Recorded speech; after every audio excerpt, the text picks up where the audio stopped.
Rush Hour in Tokyo offers a portrait of images that seem to symbolize Japanese values.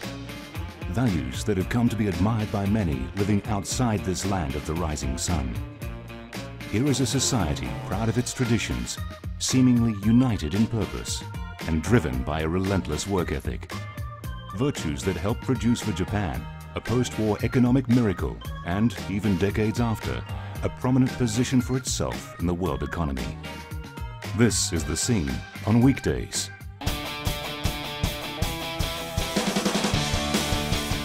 On weekends, stripped of their power suits and other vestiges of corporate life, growing numbers of Japanese are released to take to their alter egos as Japan's growing army of otaku, loosely translated as obsessive fans, whose hobbies have literally become them.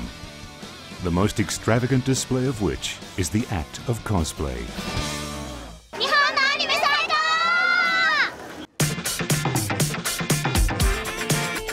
On any given Sunday, at any of Japan's major urban cities, you'll find congregations like these.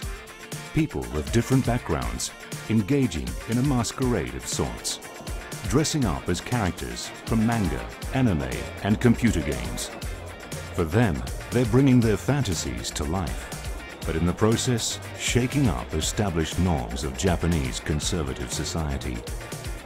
コスプレは、自分の表現っていうので、やってますので、っていうのかな、人と一緒じゃないところっていうのがいいところかなと思ってます。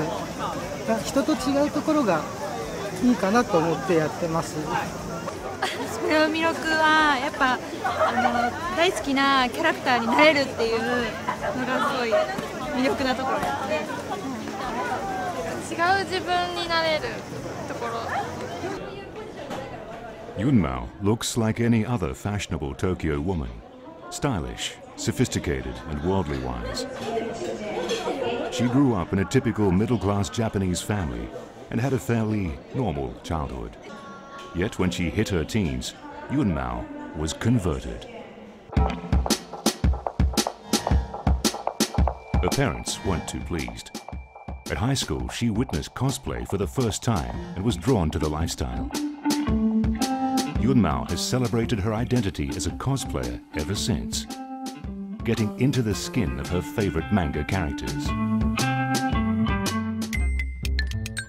Yet, behind the giddy smiles and girlish bubbliness, Yunmao is well aware of the reaction she causes amongst people outside the otaku community.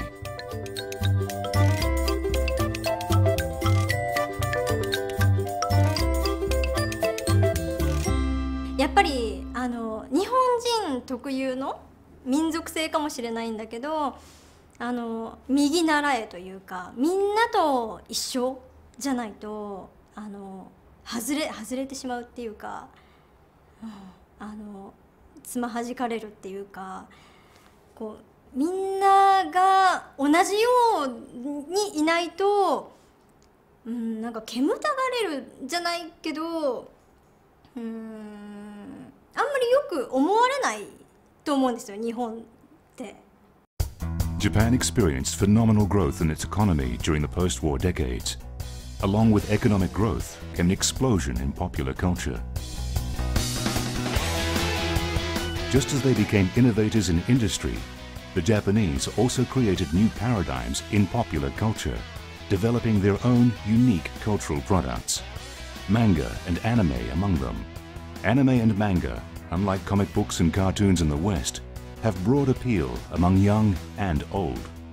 These cultural texts of the information age function in an emotional sense, much like fairy tales, legends, and myths from earlier times. Their stories and characters, for their many devoted readers, seem to fulfill a very basic human need, to make sense of the world and to explore one's self-identity. They are hugely popular, and a growing number of Japanese have seen their passions for them go into overdrive.